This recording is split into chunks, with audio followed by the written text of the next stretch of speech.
समास भाग 2। तीन, कर्मधारय समास। जिन समस्त पदों का पहला पद विशेषण तथा दूसरा पद विशेष्य हो अथवा एक पद उपमान और दूसरा पद उपमेय होता हो, वह कर्मधारय समास कहलाता है। आओ इसको कुछ उदाहरणों की सहायता से समझते हैं। पहले हम विशेषण विशेष्य से बनने वाले कर्मधारय समास को देखते हैं। समस्त पद पीतांबर का विग्रह पीला है जो अंबर या वस्त्र होगा। समस्त पद महाराजा का विग्रह महान है जो राजा होगा।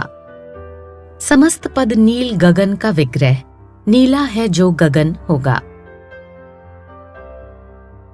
अब हम उपमान उपमेय से बनने वाले कर्मधारय समास देखते हैं। समस्त पद कनक लता का विग्रह कनक के समान लता होगा। समस्त पद मुख चंद्र का विग्रह मुख रूपी चंद्रमा होगा। समस्त पद कर कमल का विग्रह कर रूपी कमल होगा। 4, द्विगु समास। जिस समस्त पद का पहला पद संख्यावाचक विशेषण हो तथा दूसरा पद समूहवाचक होता है, उसे द्विगु समास कहते हैं। आओ इसको कुछ उदाहरणों की सहायता से समझते हैं। समस्त पद नवरत्न का विग्रह 9 रत्नों का समूह होगा। समस्त पद त्रिभुज का विग्रह 3 भुजाओं का समाहार होगा। समस्त पद चौराहा का विग्रह 4 राहों का समूह होगा। 5, द्वंद्व समास। जिन समस्त पदों के दोनों पद प्रधान हों तथा विग्रह करने पर बीच में और तथा या अथवा लगता हो, वे द्वंद्व समास कहलाते हैं। आओ इसको कुछ उदाहरणों की सहायता से समझते हैं। समस्त पद रात दिन का विग्रह करने पर रात और दिन प्राप्त होगा। समस्त पद माता पिता का विग्रह करने पर माता एवं पिता प्राप्त होगा। समस्त पद भाई बहन का विग्रह करने पर भाई तथा बहन प्राप्त होगा।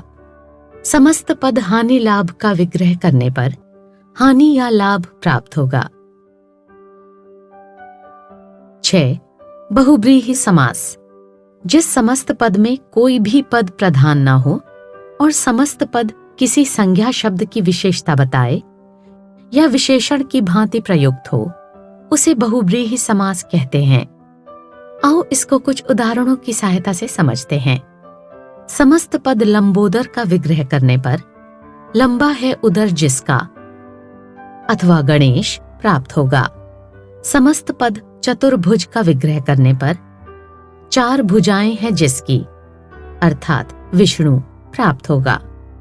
समस्त पद नीलकंठ का विग्रह करने पर नीला है कंठ जिसका अर्थात शिव प्राप्त होगा। समस्त पद चतुर्मुख का विग्रह करने पर 4 मुख हैं जिसके अर्थात ब्रह्मा प्राप्त होगा। आओ बच्चों, अब हम कर्मधारय और बहुब्रीहि समास में अंतर जानते हैं। कुछ सामासिक शब्द कर्मधारय तथा बहुब्रीहि दोनों समासों में पाए जाते हैं।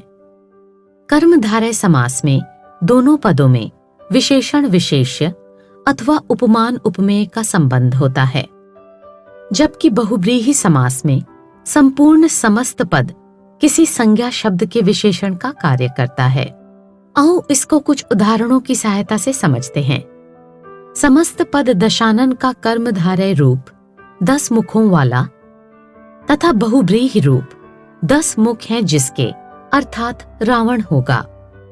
समस्त पद घनश्याम का कर्मधारय रूप घन के समान श्याम तथा बहुब्रीहि रूप घन के समान श्याम है जो अर्थात कृष्ण होगा।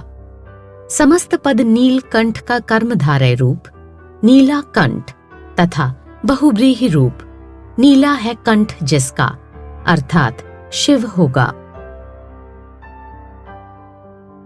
आओ बच्चों, अब हम द्विगु और बहुब्रीहि समास में अंतर जानते हैं। द्विगु समास में समस्त पद का पहला पद संख्यावाची विशेषण तथा दूसरा पद विशेष्य होता है, जबकि बहुव्रीहि समास में सारा पद ही विशेषण का कार्य करता है।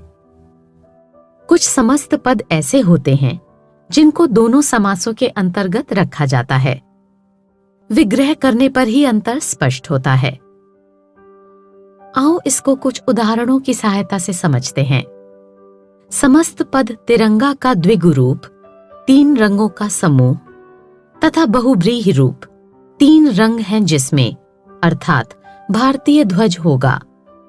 समस्त पद त्रिनेत्र का द्विगु रूप, 3 नेत्रों का समूह तथा बहुव्रीहि रूप, 3 नेत्र हैं जिनके, अर्थात शिव होगा।